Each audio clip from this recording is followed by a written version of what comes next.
MTV didn't just play music videos in the 1980s. It decided which ones survived.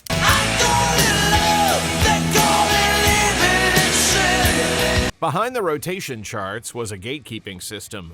Videos pulled, rejected, or cut before most viewers ever saw them.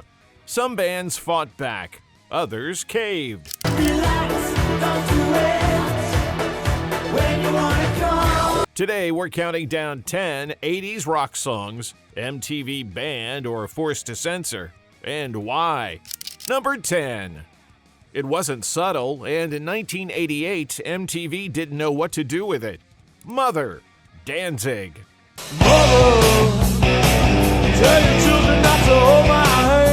When Glenn Danzig delivered the original video from Mother, the network pushed back immediately. Directed by Rick Manello, with Danzig's dark fingerprints all over it, the clip leaned hard into occult imagery, inverted crosses rendered in blood-like visuals, ritual staging, and an underground horror vibe.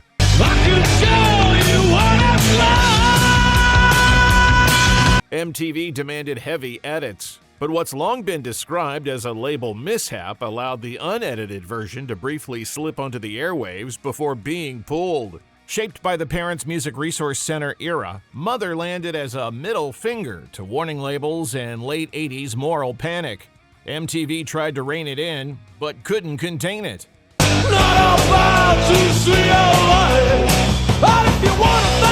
Number 9.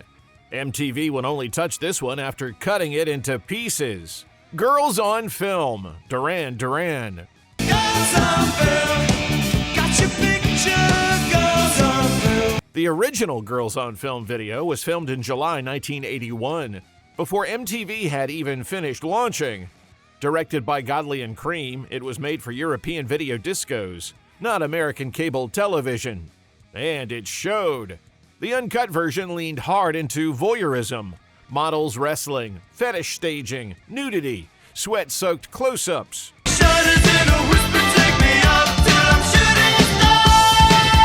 When MTV later revisited the band's catalog as Duran Duran began breaking in the US, the video was deemed unairable in its original form.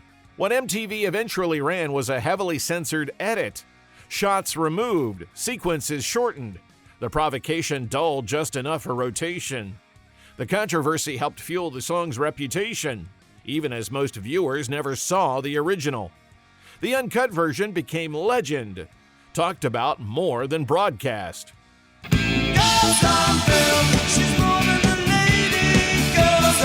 Number 8. MTV wouldn't air it untouched. 18 and Life, Skid Row.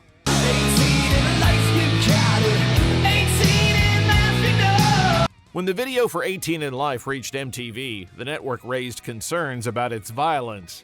Directed by Wayne Isham, it tells a blunt story of a teenage shooting and its aftermath, prison, lost youth, and consequences that can't be undone. As delivered, it was considered too raw for rotation. An edited television cut was prepared. Moments were tightened, and the emphasis shifted away from shock toward consequence. With those changes in place, MTV cleared the video for air.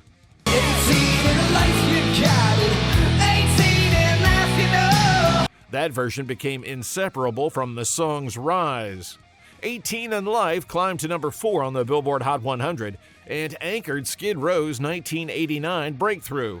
The version most viewers remember is the one MTV ran, not the original cut first delivered.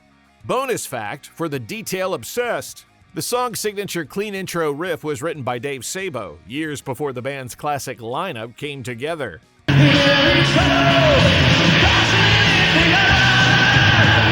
Number 7. MTV wouldn't air this one, not in regular rotation. You're All I Need, Motley Crue.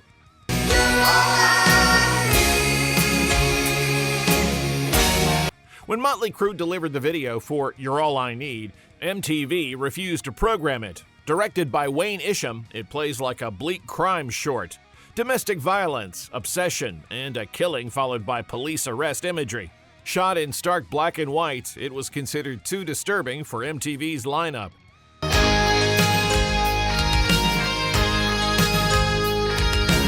Unlike cases where trims could solve the problem, this one never entered rotation. The song, featuring a rare piano performance by Tommy Lee, remained on Girls, Girls, Girls, but the video effectively vanished from MTV's mainstream ecosystem. Most fans knew it from the record or discovered it years later on VHS. MTV drew a hard line here, and for once, it held.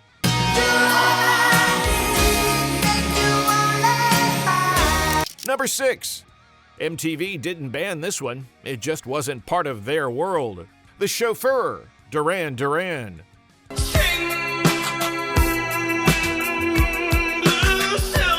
This isn't the first time Duran Duran shows up on this list, and not for the same reason.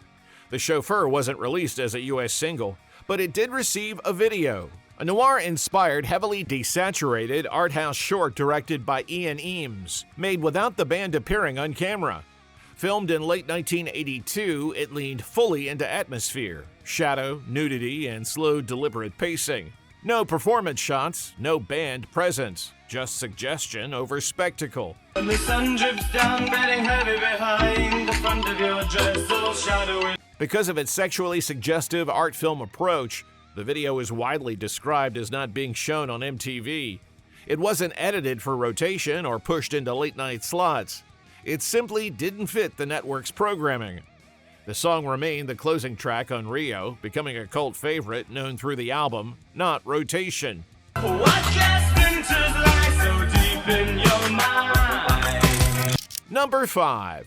MTV loved the band, just not this version of them. Living in Sin, Bon Jovi.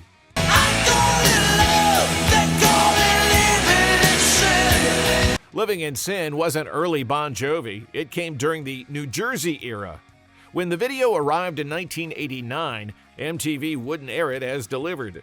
Directed by Wayne Isham, it leaned hard into risque romance, prolonged makeout scenes, bedroom imagery, and a storyline centered on a young couple defying parental and religious disapproval.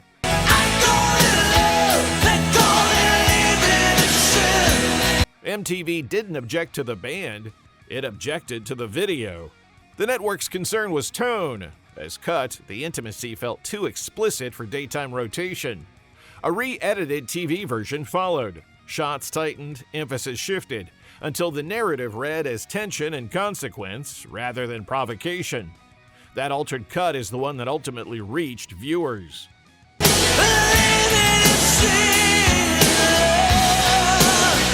Number 4.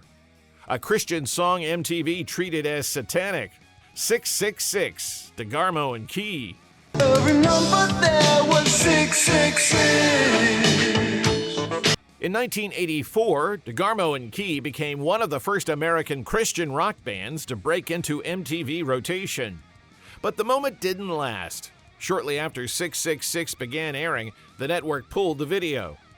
The issue wasn't just the title. The original cut included imagery of a figure representing the Antichrist engulfed in flames. At the height of the satanic panic, that imagery was treated as occult rather than allegorical, and the video was deemed too provocative. He just smiled and told me 666. The band returned to the edit suite. The offending imagery was removed, the presentation softened, and an edited version was eventually cleared for limited airplay. The video made it back, but the damage was done. The 666 incident remains one of the clearest examples of a network so afraid of the headline that it missed the sermon.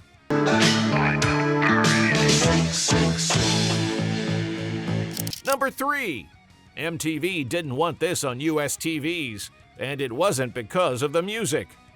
I Want to Break Free, Queen.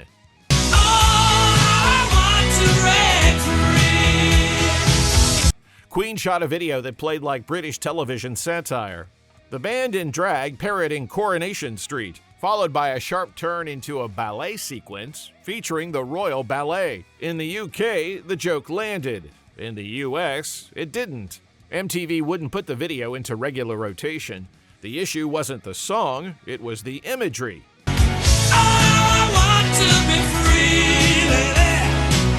The cross-dressing concept clashed with MTV's American comfort zone at the time, so the channel largely kept it off the air rather than reshaping it. The result was a split-screen legacy. The single thrived internationally, but in the US it stalled at number 45, helped along by the fact that most American viewers rarely saw the video during its original run. I've got to break free. Number 2. MTV pulled this one because it hit a little too close to home. This Note's for You, Neil Young. This note's for you. This Note's for You wasn't subtle. Neil Young aimed it straight at corporate sponsorship. Beer, sneakers, soft drinks, turning rock into a billboard. The video made the point with blunt parody. MTV initially refused to air it, citing legal and trademark concerns over the use of real brands and ad-style lookalikes. Translation: the network didn't want to broadcast a video mocking the same commercial machinery music television lived on. This note's for you. Directed by Julian Temple, it was too on the nose to ignore, and too risky, at first, to run. The standoff didn't last. After public controversy and Young's objections, MTV reversed course, aired it, and then crowned it Video of the Year at the 1989 MTV Video Music Awards. MTV banned the critique, then handed it the trophy.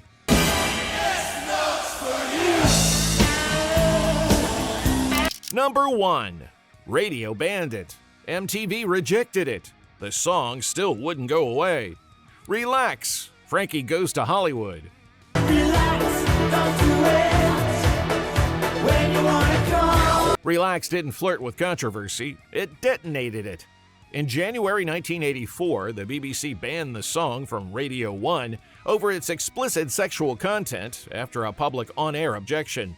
At the same time, MTV refused to air the original video, set inside an S&M club and directed by Bernard Rose, judging it far too explicit for the channel. Multiple video versions followed as broadcasters balked. Some were rejected outright. Others were held back until something passable emerged.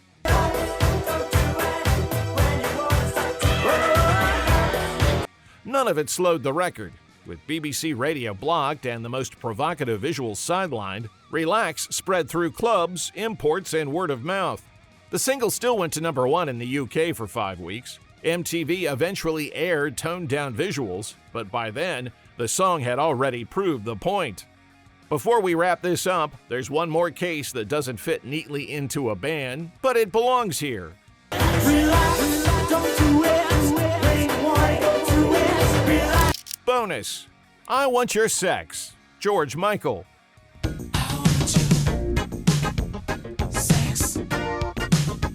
I Want Your Sex sparked immediate backlash in 1987. Many U.S. radio stations pulled it from daytime playlists or pushed it to late-night hours, and in some markets, programmers relied on toned-down edits. In plenty of cases, the title alone was enough to raise alarms before a note was heard. MTV didn't ban the video outright, but it didn't treat it lightly.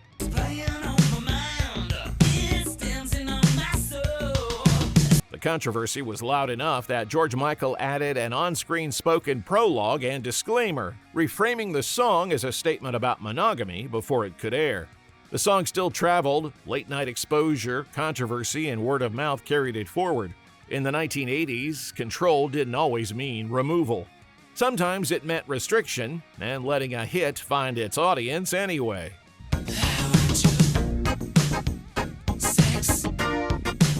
What did we miss? Drop the 80s video you remember MTV refusing to touch.